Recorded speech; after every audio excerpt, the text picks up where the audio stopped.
Hello, my name is John Rissy, and welcome to my dining room.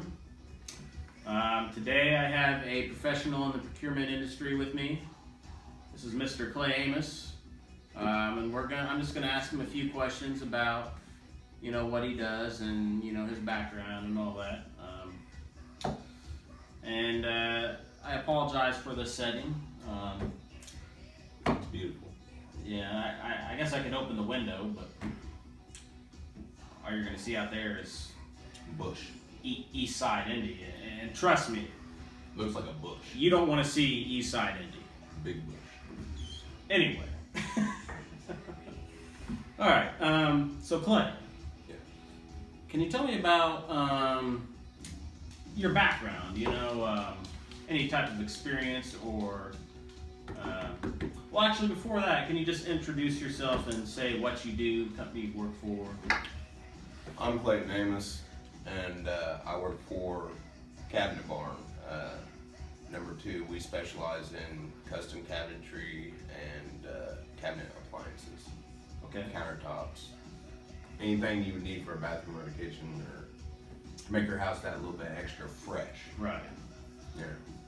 Any sort of prior experience or training to... In the line of industry, there's no experience needed. You just need common sense. Common sense. Common sense takes a long way. Other than that, prior experience for me, worked in a pallet shop, building pallets and custom crates and stuff. Other than that, no, just normal at-home stuff. Right. So, what type of, what do you do there now? What exactly is your job and what do you do there now?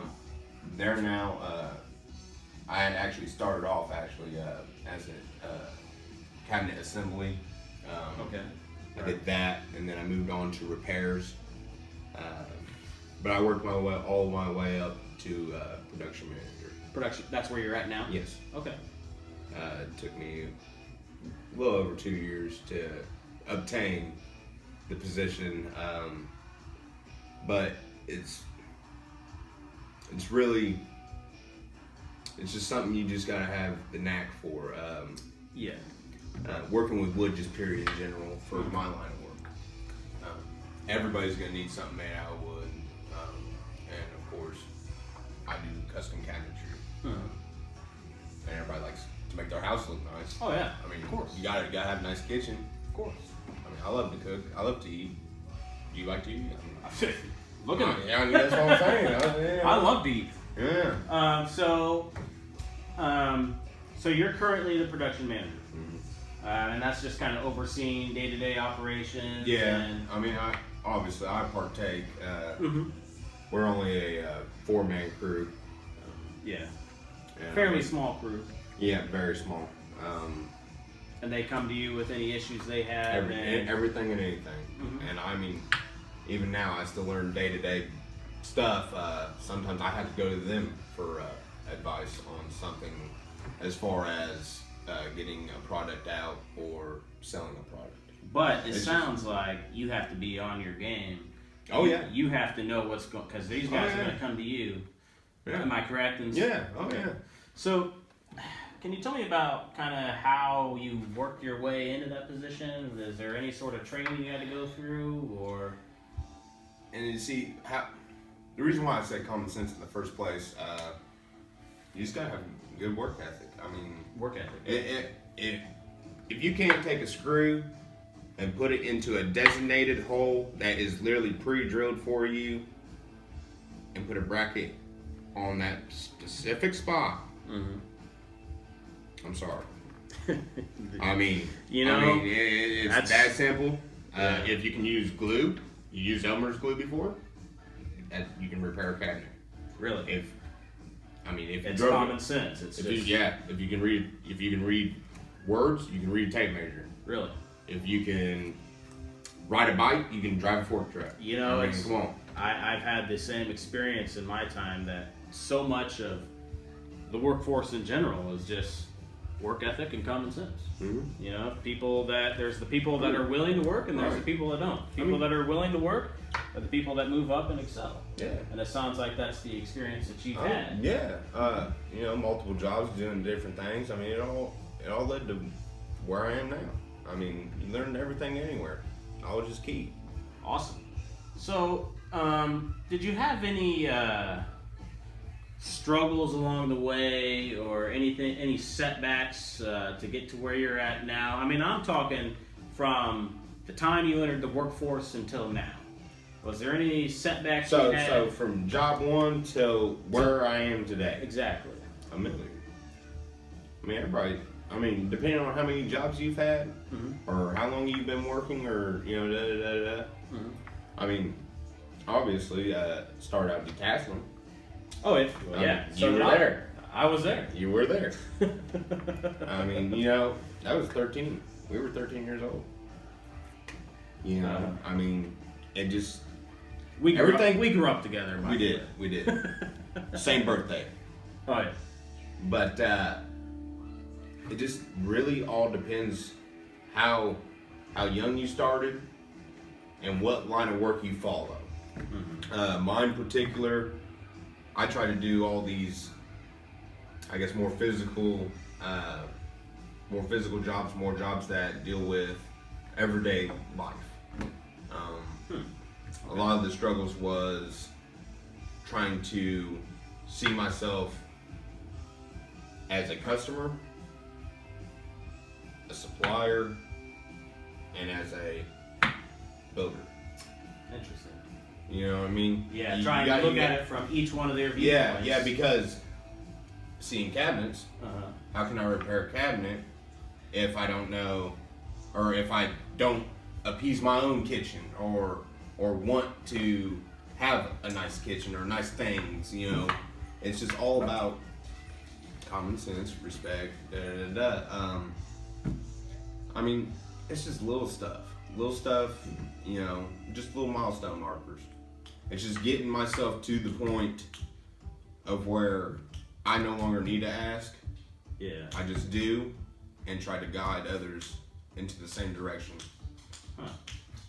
It's team effort. Yeah. Okay, so sounds like you're doing well for yourself now. You've worked your way up into a good position. It's in a high demand. I mean, oh yeah. I mean, everybody has a kitchen. Everyone's gonna always. I mean, even if you don't. I mean, even if you live with mom and dad, you got a kitchen. Everyone's got you got a kitchen, you got a bathroom, you got cabinets, countertops, everything. Yeah. You got that. Job security. So, what can you say about your future, and what do you think opportunities and the future holds for you? Do you have anything? Me as a whole, or as the job procurement itself? Let's just say you as a whole. I mean, just where do you see yourself fitting in the industry 5, 10, 20 years from now, and what do you think? Are you happy with where you're at now? Oh yeah. Yeah. Yeah. I love my job. And it's not the actual job, place, and thing I do. It's just the work. Just the industry in general. Yeah, just the type of work, of the physical, the more common sense, everyday life work. That right there is what sucks me.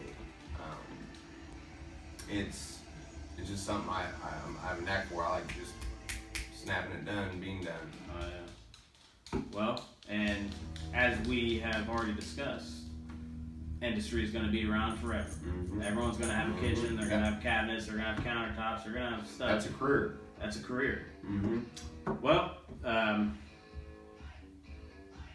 I don't know if I have anything else to bring up. Is there any lessons you've learned on the way that you would pass on to somebody who's getting into a similar position to yours when you were starting out? I mean, you know, through school and life and stuff, I don't know what I wanted to do.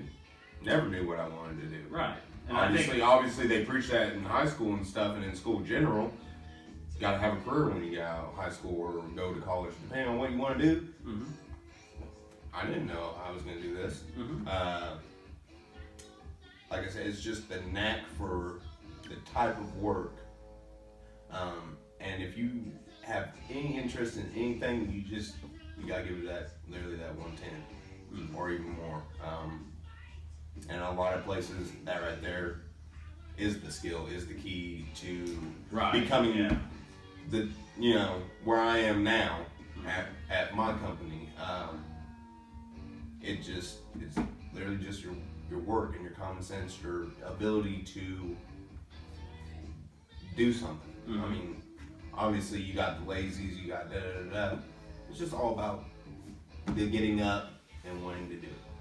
I think as we've already discussed. And I mean, there's a million problems and a million, million things you can learn throughout life, but really none of them mean anything until you can just get up and go do it every day. Yeah. If you have the want and the drive to actually do that and actually proceed through that, you're fine. You can literally be CEO anywhere. Yeah. You can be big man. And I think me and you can probably agree that it's like we've discussed, the common sense and the work ethic. That in most cases, that right there will separate you from most of your competition. Yeah. Yeah. Oh, yeah. And that will get you where you want to go. I think me and you can both agree on that. Oh, that's literally 90% of work. Mm-hmm. I don't care where you go. I don't care if you're head chef at the Moran. I don't care if you're a NASCAR driver. Anything. Everybody drives a car. Everybody drives something. Everybody does something. I mean, come on. It's all about just wanting to do it and then excelling at it. Perfect that. Mm-hmm. Well, I mean, you're not perfect off the bat, but you can definitely learn something and do it for 20 years and be a master. Right. I'm with you. Well, yeah, I don't think I have anything else I would like to cover. I think we've covered everything. As I've said, for those of you watching this, my audience, I apologize for this bland setting. I think it's awesome. I think it's beautiful. I appreciate that. But as I said, I could open up this window, but You just see a big bush. well, you'd see east side. You don't want to see the East side is big bush. Big bush, east side Indy. Same thing. Same thing, But same difference. take Both a peek. equally Yeah. as unpleasant. Mm-hmm. Well, anyway, thank you, Mr. Amos. No problem, John. I think that me and him might play some Mario and drink some beer now. So anyway, thank you for watching, and I'll catch you later.